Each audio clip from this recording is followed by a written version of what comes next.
నిన్న ఆంధ్రప్రదేశ్లో భోగాపురం ఎయిర్పోర్ట్ ప్రారంభోత్సవంలో మరి నిజంగా ప్రధానమంత్రి గారిని ఆహ్వానించడము, ఆయన చేత ప్రారంభించడాన్ని అందరం కూడా స్వాగతించాల్సిందే.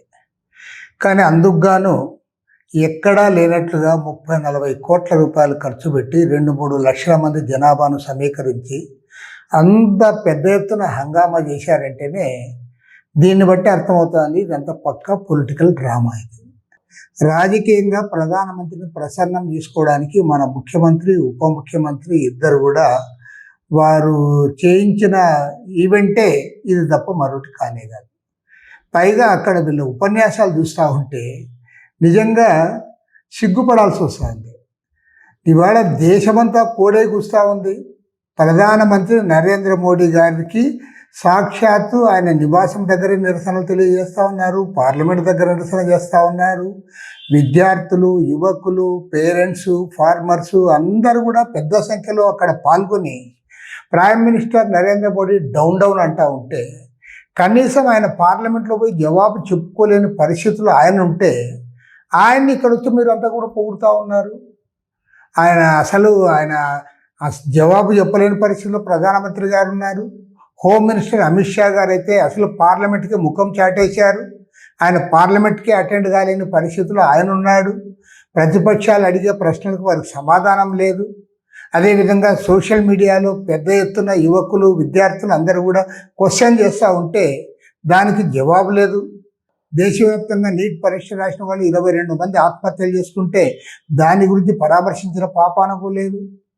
అలాంటి ప్రధానమంత్రి నరేంద్ర మోడీ గారికి ఆ బీజేపీ అధికారంలో ఉన్న రాష్ట్రాల్లో కూడా వారు ఇంత పెద్దగా హంగామా చేయడం లేదు. ఆ ముఖ్యమంత్రి వాళ్ళకి తెలిసిపోయింది. కానీ మన ముఖ్యమంత్రికి ఏమొచ్చిందో జబ్బు నాకు అర్థం కావడం లేదు. 30 కోట్ల రూపాయలు ఖర్చు పెట్టి అంత పెద్ద ఎత్తున జన సమీకరణ చేసి అక్కడ వారి ఉపన్యాసాలు వింటూ ఉంటే 144 కోట్ల మంది జనాభాకి ఇలాంటి లీడర్ ఎప్పుడు లేడు, ఇలాంటి లీడర్ ఉండాలి, ప్రపంచంలోనే ప్రజాస్వామిక దేశాల్లో ఇంకా గొప్ప మంది నాయకులు లేరని చెప్తా ఉన్నారు. తర్వాత బ్రహ్మాండంగా అభివృద్ధి జరుగుతూ ఉంది దేశంలో అంటూ ఉన్నారు. కొద్దిగానే సిగ్గుండాలి. దేశంలో ఏం అభివృద్ధి జరిగిందో నువ్వు చెప్పలేకపోతా ఉన్నావు. మీరు కనీసం ఉద్యోగాలు ఇవ్వలేకపోయారు, పరీక్షలు సరిగా నిర్వహించలేకపోయారు.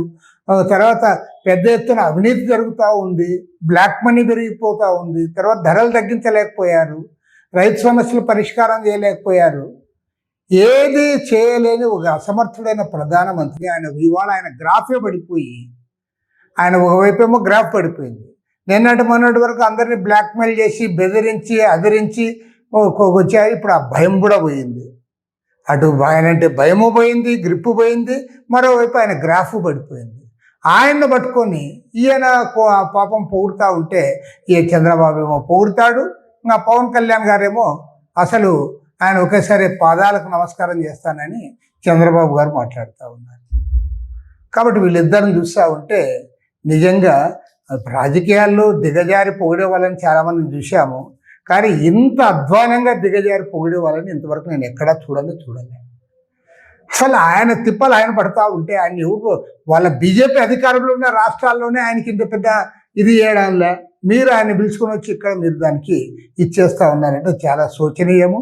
నిజంగా తెలుగు జాతి సిగ్గుతో తలదించుకునే పరిస్థితి మీరు కల్పిస్తూ ఉన్నారు. మీకంటే ఆ రామ్మోహన్ నాయుడు, లోకేష్ వాళ్ళని బెటర్. వాళ్ళు ఇంత అధ్వానంగా మాట్లాడలే.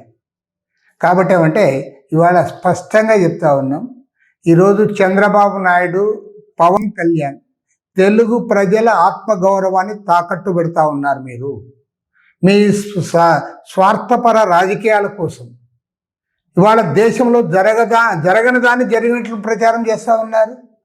దేశమంతా కోడే కూస్తూ ఉంది. ఇలాంటి నరేంద్ర మోడీ లాంటి పనికిమాలిన ప్రధానమంత్రి ఈ దేశానికి ఇంతవరకు రాలేదని మీరు దాన్ని కప్పిపుచ్చడానికి, దాన్ని అంతా కూడా హంగామా చేయడానికి మీరు పూనుకుంటా ఉన్నారు. దీన్ని తీవ్రంగా తప్పుపడతా ఉన్నాం, ఖండిస్తూ ఉన్నాం. ఏది ఏమైనా సరే చంద్రబాబు నాయుడు గారు, పవన్ కళ్యాణ్ గారు నిజంగా మీకు ఆయనతో పని ఉంటే ఇంకో రకంగా చూసుకోండి. కానీ ఈ రకంగా అవాస్తవాలు ప్రచారం చేయొద్దండి. లేదా మీకు చేతనైతే డిబేట్కి రండి. ఈ ప్రధానమంత్రి నరేంద్ర మోడీ 12 ఏళ్ల కాలంలో ఈ దేశానికి ఒరిగింది ఏమిటో చెప్పండి. ఈ దేశాన్ని అప్పులపాలు చేసి రూపాయి విలువ పడగొట్టి ఇవాళ ప్రపంచవ్యాప్తంగా మనల్ని అందరినీ అబాసుపాలు చేసిన ప్రధానమంత్రిని పొగడడాన్ని తీవ్రంగా తప్పుపడతా ఉన్నాం, ఖండిస్తా ఉన్నాం.